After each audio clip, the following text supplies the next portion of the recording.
할렐루야.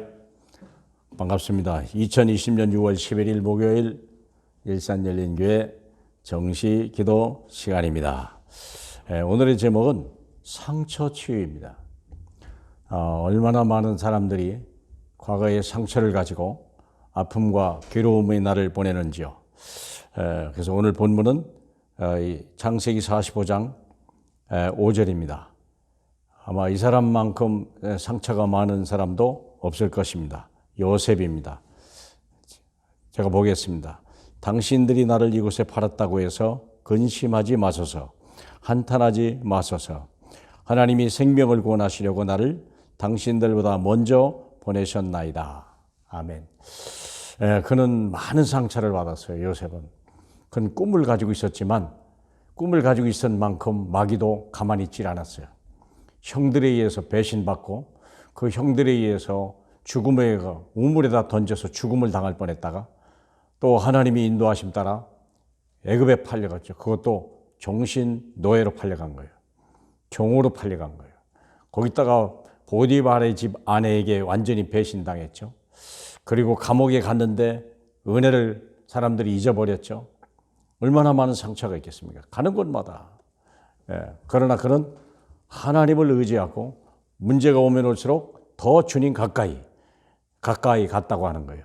사람을 의지할 것이 아니로구나 알았고, 사람을 의지하는 거야. 내가 하나님을 의지하리라. 내게 주시는 언약과 꿈을 가진 그분을 내가 의지하리라. 그 언약은 반드시 성취된다는 사실을 믿었기 때문에 그는 이 엄청난 상처에서 빠져나온 사람 중에 하나입니다. 자, 먼저 알 것은 상처는 누구에게 다 있다. 왜 우리 모든 사람이 다 같습니까? 가문의 영적 문제예요. 그게요. 다른 사람은 이해 못하는 참 부끄러운 일들이 한두 개가 아니야. 나만 알 수 있는 거, 말도 못하는 일들이 한두 개가 아니야. 나의 개인의 어떤 무능력에서 올 수도 있어요.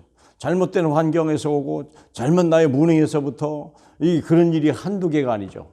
그런데요, 이건 눈으로 보이는 거지만 실은요, 다 이것을 성경은 뭐라고 하냐? 마귀의 이빨 자국이요, 마귀가 핥히고 한 자국이요. 누가 그랬을까요? 마귀. 욥이라고 하는 사람은 상처가 또 얼마나 많았겠습니까? 온 전 재산을 다 했지. 자식이 10명이 막 떼죽음을 당해버렸지. 그는 온몸이 병들어 버렸죠. 생각해 보세요. 그에게도 왜 상처가 누가 그랬어요? 요 마귀 새끼가. 마귀가 온 삶을 그 행복할 순간을 한순간에 다 망가뜨린 거예요. 그 자랑스럽고 명예스러운 것들이요, 부끄러움이 되고요, 친구들이 와서 멸시하고요, 자꾸 모욕을 주고요. 네가 죄를 먼저 생각해봐라. 그냥 생겼겠냐? 생각해 보세요. 감추고 싶고 없애고 싶으나요? 내 힘 가지고는 안 되는 거예요. 어떻게 우리가 마귀를 이깁니까? 어떻게 영적 문제를 이깁니까? 불가능한 거예요. 그러니까 이것을 건드리면 아픈 거예요. 영린이라는 거 있죠? 영린 아시잖아요. 용에게도요, 마늘 비늘이 있는데 비늘이 하나 꺾어져 있는 게 있답니다. 이게 누가 건들면 용이 막 견딜 수 없다. 용린. 거꾸로 선 비늘이요. 그게 있던 거예요. 다 되는데 이것만 건들면 막 아픈 거예요. 다 좋아요. 이렇게 하면 다 좋은데 이게 가다 걸리는 게 있어요. 이럴 수도 없고 저럴 수도 없는. 그거예요. 나도 몰라요, 그게. 근데 마귀가 그것에 집중을 한다는 거예요. 계속. 그래서 사람을 죽이고 멸망시키는 데까지 가는 거예요.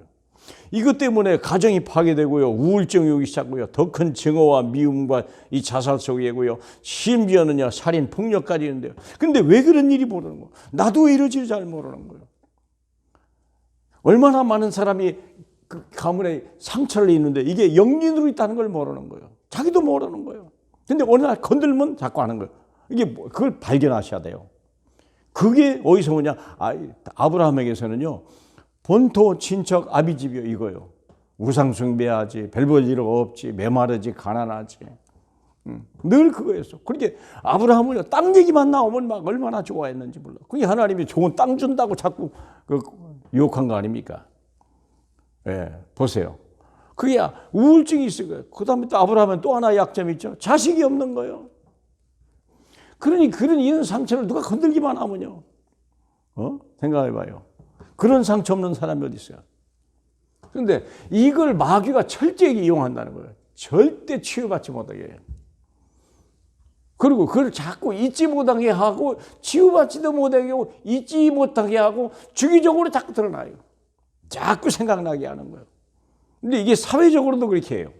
5.18, 세월호 뭐 이런 사건들 아닙니까? 뭐 이런 일들이 얼마나 이걸 자꾸 건드리는 사람이 있어요. 매년 잊어야 되거든요. 예를 들어서 자식이 죽었다. 수학여행 가다가 자식이 죽었는데 얼마나 가슴 아픈 얘기예요. 그건 잊어야 되는 거거든요. 그 잊어야 되는 거죠. 근데 절대 잊지 못하게 해요. 그래서 자꾸 추억을 파내고 슬프다 그러고 억울하다고 얘기하고 자꾸 하고 우리를 어둠 속으로 자꾸 끌고 가는 거예요. 누가요? 마귀가.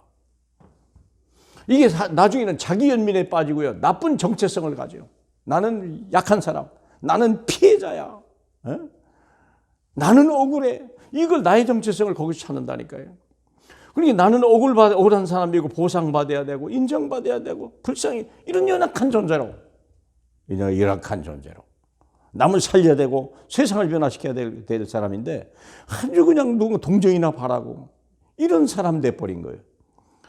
불쌍히 봐주는 거나 바라고. 그리고 또 더 무서운 거냐. 같은 상처받은 사람끼리 모여서 연대감을 갖고 우리들끼리 그래서 자기를 정체성을 갖고 누가 건들서 막 공격하고 해가고 실은 그게 옳은 걸까요? 사실 그런 것들은 없어야 되거든요. 빨리 잊어버려야 되거든요. 하나님은 우리에게 기억 상실하는 그 은혜도 주셨다고 얘기하지 않습니까? 얼마나 감사합니까? 기억하지 못하는 은혜를 주셨다는 게 얼마나 큰 건지 몰라요. 상처 없는 사람, 문제 없는 사람이 어디 있어요? 저도요. 안 그러겠습니까? 우리는 연약한 존재예요. 그렇죠? 근데 우리 주님이 이걸 아시고 다 끝났다는 거예요. 요한복음 19장 30절. 다 끝났다. 뭐가 다 끝났다고요? 이것도 끝난 거예요. 끝나지 않은 건 존재하지 않는다. 이 세상의 모든 문제는 나의 부끄러움, 나의 연약함 끝났다. 예수님은요. 아니 완전히 나체로 올라갔다니까 십자가를요.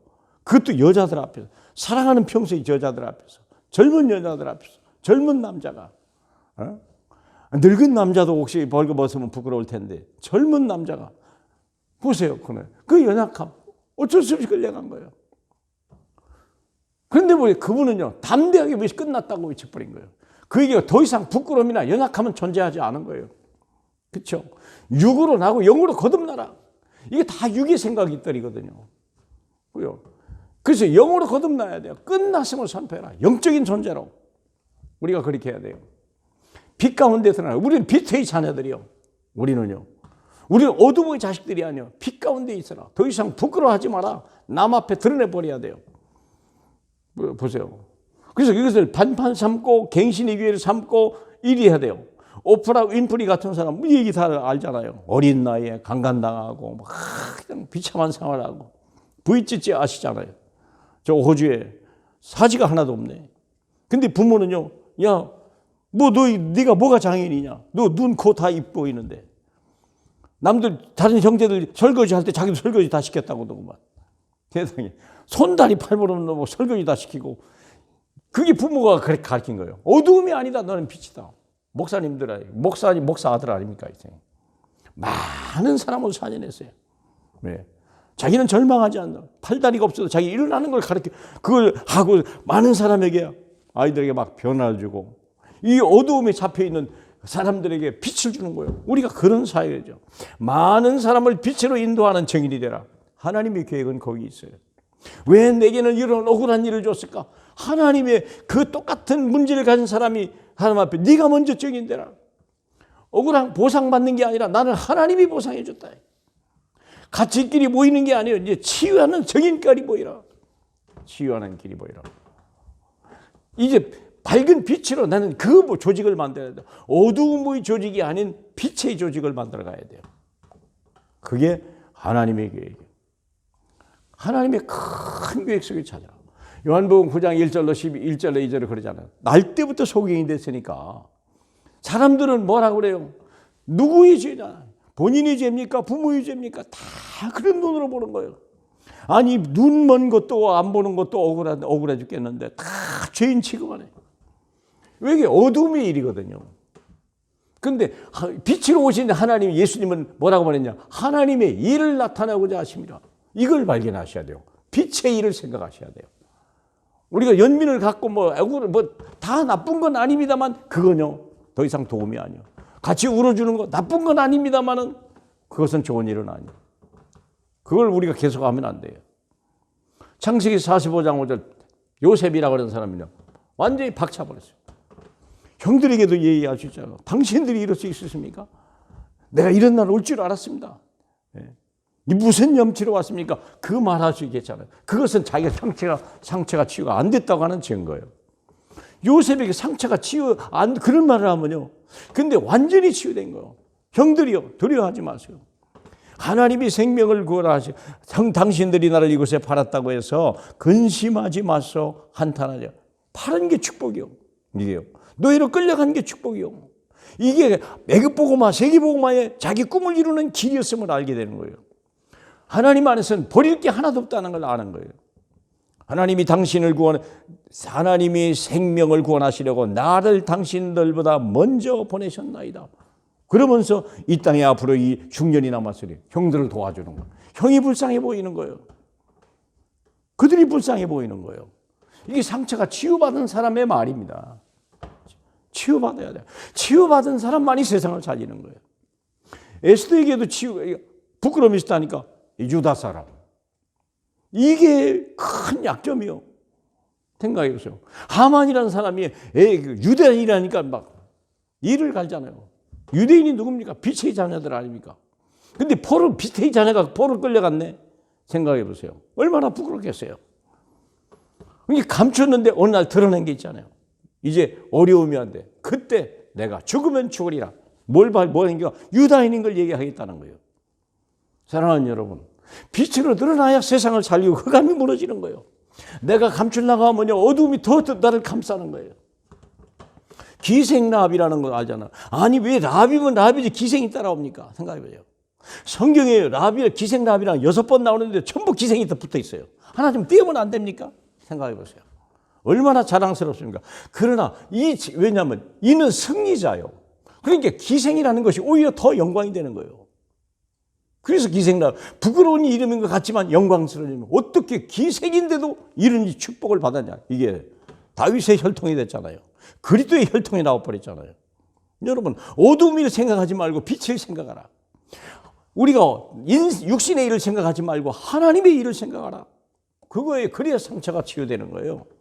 오네시모 노예지, 흑인이지, 도둑놈이지, 이게 죄인이지, 내놓을 게 하나도 없는데 빛을 만나고 바울을 통해 빛을 만나니까요. 이게 세상을 밝히는 엄청난 빛이 돼버렸네.